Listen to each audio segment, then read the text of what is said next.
क्या कमाला हैरिस हारने वाली हैं और इसीलिए उनके हमले ट्रंप पे बढ़ गए हैं? लेट अली शो यू के एक और एपिसोड में आप सबको खुशामदीद। To like, subscribe and share this content. बात शुरू करते हैं कमाला हैरिस के पोलिंग नंबर से जो बद से बदतर होते जा रहे हैं, और इसकी वजह से कमाला हैरिस के जो हमले हैं उनके मुखालिफ डोनाल्ड ट्रंप के खिलाफ, उनमें इजाफा हो गया है। इनफैक्ट पिछले 24-48 घंटे के अंदर आर्टिकल्स आए हैं और स्टेटमेंट्स आए हैं। एक तो आर्टिकल आया अटलांटिक के अंदर जो कह रहा है कि जब डोनाल्ड ट्रंप साहब सदर थे अमेरिका के तकरीबन 4 साल पहले, तो उन्होंने अपने जो क्लोज जर्नैल और एडवाइजर्स थे उनको डांटते हुए कहा कि काश मेरे पास हिटलर जैसे जर्नैल होते। तो ये इंकशाफ किया है जॉन केली, जो उस वक्त एक सिक्योरिटी इंचार्ज थे, एक तरीके से नेशनल सिक्योरिटी एडवाइजर अमेरिका के अंदर। और वो कह रहे हैं कि जी ट्रंप साहब बहुत फैसिनेटेड थे हिटलर से। और ये कमेंट्स अब कमाला हैरिस ने अपनी कैंपेन ट्रेल के ऊपर, और उनका एक इंटरव्यू हुआ, सीएनएन टाउन हॉल हुआ, उसके अंदर उन्होंने इंकशाफ किया कि जी ट्रंप साहब तो कोट एंड कोट फैशिस्ट हैं, वो नाजी सिंपथाइजर हैं। अब ये इल्जाम ट्रंप के ऊपर पहले भी लगते आ चुके हैं, मगर इस वक्त यानी कुछ दिन रहते हैं आपके इंतखाबात से, और 4 साल पुरानी बातें, अफवाहें अगर उठा के दोबारा रिपीट की जा रही हैं और इस तरह शाया की जा रही हैं अटलांटिक के अंदर या और जरायों के ऊपर, तो ये इसके पीछे डेफिनेटली एक पॉलिटिकल एजेंडा नजर आ रहा है। और डेस्परेट टाइम्स हैं, क्योंकि ट्रंप साहब के जो नंबर हैं वो बढ़ते चले जा रहे हैं। अब पोलिंग सिर्फ पोलिंग ही होती है, क्योंकि जो बंदा फोन पे कहता है या बात करता है पोलिंग एजेंट से या कोई सर्वे फिल करता है इंतखाब के वक्त, और ये रिसर्च भी प्रूव करती है, जब आप पोलिंग बूथ में जाते हैं वोट डालने के लिए, उस वक्त आप क्या करते हैं और बाहर आप क्या कहते हैं, उसके अंदर बहुत बड़ा गैप है। तो ऑब्वियसली देखना पड़ेगा कि उस दिन क्या होता है। अब ये कमेंट्स करना कि जी ट्रंप साहब ऐसे हैं वैसे हैं, ट्रंप साहब जैसे हैं वो वाजे है, उनका रिकॉर्ड सामने मौजूद है। मगर कमाला हैरिस की जो परफॉर्मेंस रही है, स्पेशली पिछले कोई 1-1.5 महीने के अंदर इजराइल गाजा को लेकर, वो चीज अब उनके गले पे आके पड़ गई है। और अब हम देख रहे हैं कि ब्लैक मेल वोटर्स के अंदर भी पोलिंग नंबर दिखा रहे हैं कि एक गैप बढ़ रहा है।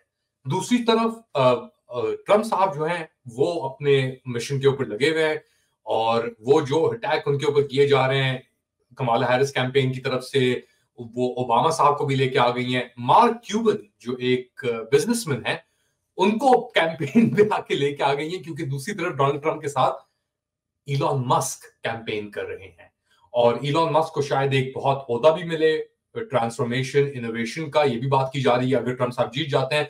अच्छा, ट्रंप साहब को लेकर और भी अफवाहें कमाला हैरिस फैला रही है कि इनका जहनी तवाजुन सही नहीं है, ये अनहिंज्ड है, ये वो। तो ये सब एक डेस्परेशन की से घिन आ रही है, एक बदबू आ रही है डेस्परेशन की, क्योंकि कमाला हैरिस ने समझा कि देखो डोनाल्ड ट्रंप इसराइल के ऊपर उसके नंबर बढ़े हुए हैं, तो मैं उससे ज्यादा आगे बढ़ूंगी। वही एक तरीके से इनकी ऑब्जेक्टिव है, या इनका जो स्ट्रेटेजी नजर आ रही है कमाला हैरिस की, वो जॉन केरी 2004 में लड़े थे ये जॉर्ज बुश के खिलाफ, और उनकी ये थी कि जी मिलिट्री का इनका बैकग्राउंड है, बातें अच्छी करेंगे, थोड़ा स्ट्रांग अगर अप्रोच लेंगे वॉर के ऊपर, तो शायद ये ट्रंप साहब के वोटर्स को, या उस वक्त जॉर्ज बुश साहब के वोटर्स को ले लें।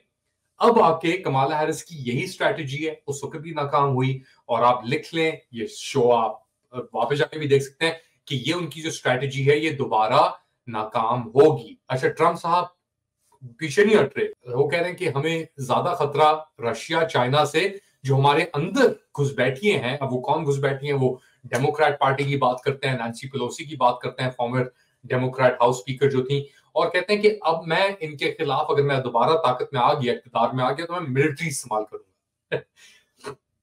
बहुत सारी चीजें हो सकती हैं ऑफ कोर्स। अब ट्रंप साहब कहते क्या हैं, करते क्या हैं, जो कहते हैं वो करते हैं, तो ऑब्वियसली एक सिचुएशन यहाँ पे डेवलप होगी। और ट्रंप साहब का ये भी कहना है कि देखो, अब जो अमेरिका की पोजीशन है, हम औरों के मसले और नहीं ले सकते। यूक्रेन, नेटो, पैसे खर्च करना, कहते हैं कि हमें अपना पैसा हमें अपने अपने मुल्क के अंदर लगाना है। अच्छा, अब ये जो यूएस डिफेंस एस्टैब्लिशमेंट है, इसको इस चीज को लेके बहुत परेशान है क्योंकि कहती है कि यार हमारे तो खाते बंद हो जाएंगे अगर यूक्रेन को हमने 110-120 अरब डॉलर अभी तक दे दिए हैं पिछले 2-2.5 साल के अंदर, और भी हमने देने हैं, तो ये तो सब चीजें हमारे अंदर से आ रही हैं। अब यूरोप इसको किस तरह संभालेगा, किस तरह हैंडल करेगा? नेटो सिक्योरिटी, ट्रम्प साहब का हमेशा से मौका रहा है कि यूरोप को अपना बर्डन, पैसे संभालने होंगे, देने पड़ेंगे, अमेरिका सब खर्चे नहीं संभाल सकता। अब बाइडेन साहब ने आके वो वॉर स्प्री के ऊपर, स्पेंडिंग स्प्री के ऊपर चले गए थे, जितने खर्चे उन्होंने किए, तो ट्रम्प साहब की पोजीशन और मजबूत हो गई है, क्योंकि जो अमरीकी ट्रम्प साहब को बैक कर रहे हैं कि भाई हमारे अपने पास पैसे नहीं है, आप औरों को किस तरीके से पैसे दे सकते हैं। तो ये एक बहुत बड़ा मसला है डेफिनेटली। एक और चीज जो ट्रम्प साहब को लेकर है वो है अपने ताल्लुकात। फॉर एग्जाम्पल, कनाडा और मेक्सिको से नेफ्टा की renegotiation, north Atlantic free trade agreement जो 1990s के अंदर आया था, जिसके तहत एक बहुत बड़ा इकोनॉमिक ब्लॉक बन गया था अमेरिका, कनाडा, मेक्सिको को लेके, NAFTA, north American countries free trade agreement. अब ट्रम्प साहब कह रहे हैं कि जी मैं रीनेगोशिएट करूंगा कि टैरिफ्स को, ये सब चीजें, और अगर रीनेगोशिएशन आ गई इसकी तो उसका इंपैक्ट आएगा डायरेक्टली कनाडा के ऊपर भी, मेक्सिको के ऊपर भी। कनाडा के अंदर भी एक एंटी इमिग्रेशन वेव चली हुई है। ट्रूडो साहब ने मेजर कट अनाउंस किए हैं कनाडा के अंदर, और वो भी एंटिसिपेट कर रहे हैं कि वेव जो आ रही है एंटी इमिग्रेंट, वो कनाडा भी पहुंच गई है। अब यहां पे किस तरीके से कट हो रहे हैं? पिछला टारगेट था 2025 तक 5 लाख इमिग्रेंट्स को लेकर आने का।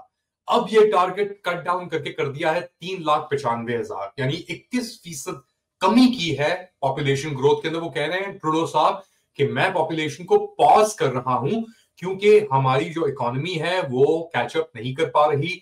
Inflation, cost of living, housing affordability, ये सब चीजें मसले बने हुए हैं। और इतने इमिग्रेंट ट्रूडो साहब ने बाहर से मंगा लिए थे, इंडिया से और जगहों से, कि अब कैनेडियंस के पास जो है मौके नहीं है। अब ये स्मॉलर टारगेट जो उन्होंने सेट किया है 3,95,000 का 2025 तक टोटल परमानेंट रेजिडेंट्स का कनाडा के आने के लिए, तो अब वो इंक्रीज कर दिया है, नीचे करके रिवाइज करके 2027 तक 21% रिडक्शन आई है।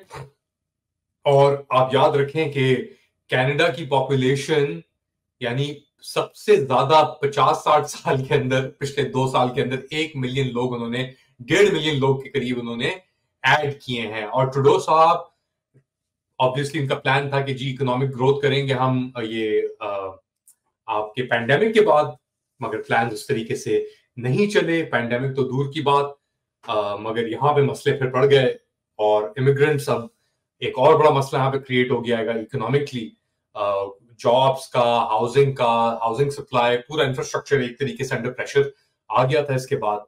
अब देखते हैं क्या होगा, क्योंकि एक बार ट्रम्प साहब आ गए तो फिर कनाडा के साथ भी ताल्लुकात, पूरी दुनिया के साथ ताल्लुकात, वो कह रहे हैं कि अमेरिका को रीनेगोशिएट करने पड़ेंगे। आप क्या समझते हैं किधर जा रहा है ट्रम्प साहब के आने से? दुनिया में बेहतरी आएगी कि चीजें और खराब होंगी? क्योंकि बाइडेन साहब ने तो दिखा दिया, प्रूव कर दिया कि बातों की जगह अपनी जगह पे, काम की जगह अपनी जगह पे, और रिजल्ट्स ऑब्वियसली आउटकम अपनी जगह पे। बताएं मुझे कमेंट सेक्शन के अंदर। Do like, subscribe and share this content. अपना ख्याल रखिएगा, अगली बार तक अल्लाह हाफिज।